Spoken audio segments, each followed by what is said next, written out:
আসসালামু আলাইকুম। এই ভিডিওতে আপনাদেরকে দেখাবো ব্যাস অ্যাকশন ক্রিয়েট করা।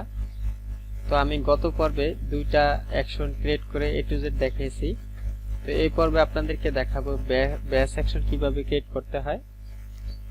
তো আমি এখানে কিছু ফটো নিয়েছি।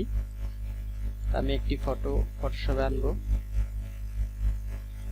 ফটোশপে আসার পরে আমি এখান থেকে সেম ভাবে অ্যাকশন যেভাবে ক্রিয়েট করে ওইভাবেই আমি এটা ক্রিয়েট করব। লিখে দেব ব্যাস অ্যাকশন, আর এইখান থেকে আমি F3 দিলাম রেকর্ড। এখন এটাকে আমি টিপ ফরম্যাটে সেভ দিব, বা আপনাদের যে ফরম্যাট প্রয়োজন টিপ, জেপিজি, পিএনজি যেটা আপনাদের প্রয়োজন আপনারা সেটা দিতে পারেন। তো আমি টিপ ফরম্যাট সেভ দিতেছি। ফাইলে যাব, সেভ অ্যাস।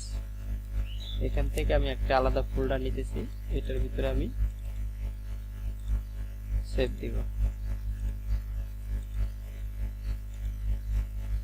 সেভ দিলাম, এটা আমি ক্লোজ করে দিচ্ছি। এটাকে আমি অফ করে দিব। আমার অ্যাকশনটি ক্রিয়েট করা হয়ে গেছে। এখন আমি এটাকে কেটে দিচ্ছি। এখন আমি যাব হচ্ছে ফাইল থেকে অটোমেট থেকে ব্যাস। এখানে এসে আপনার যদি একাধিক অ্যাকশন ক্রিয়েট করা থাকে তখন সেই ক্ষেত্রে এখানে থাকবে আপনি যে অ্যাকশনটা ব্যাস করেছেন এটা এখানে সেট করে দিবেন। যেমন আমার 2 নাম্বার সেট করা, এটা অটোই নিয়ে নিছে। আর যদি না নিয়ে থাকে তখন আপনি এটার ভিতরে ক্লিক দিয়ে আপনি সেই অ্যাকশনটি সেট করে দিবেন এখান থেকে। আবার 2 নাম্বার এটা দেওয়া আছে।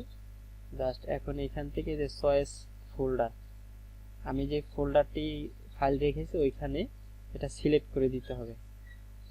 এখানে আসার পরে এই যে দেখতে পাচ্ছেন, এখানে যদি আপনার কম্পিউটারের ভিতরে ফাইলটি থাকে তো এখান থেকে কম্পিউটার সিলেক্ট করে যে ড্রাইভে আপনার থাকবে ফাইলগুলো, এইখান থেকে যে এটা ওপেন করলে কম্পিউটার ড্রাইভগুলো ওপেন হয়ে যাবে।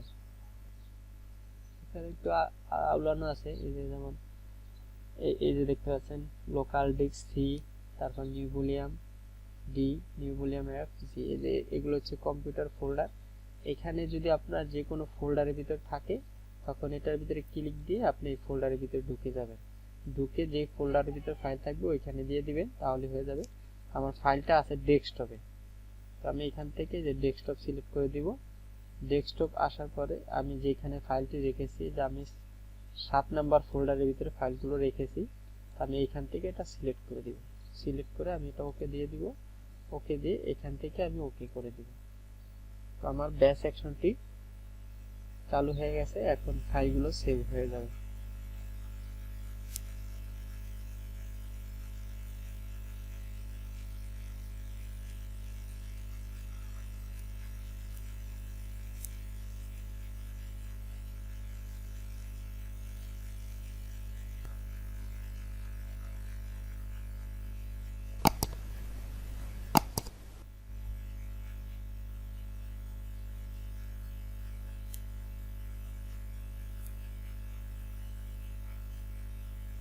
টিপ ফরম্যাট দেখে হয়তো বা একটু টাইমটা বেশি নিচ্ছে, যখন আপনি জিবিজি সেভ দেবেন ওই ফাইলগুলো আরো দ্রুত হয়ে যাবে। তো আমার ফাইল সেভ কমপ্লিট। দেখতে পাচ্ছেন এখানে আমার 16টা ফাইল সেভ হয়ে গেছে। তো এভাবে আপনারা যে কোনো ব্যাস অ্যাকশন ক্রিয়েট করতে পারেন এবং ব্যাস অ্যাকশন দিয়ে কাজ করতে পারেন। তো ভিডিওটি এ পর্যন্তই ছিল। সবাই ভালো থাকবেন। আল্লাহ হাফেজ।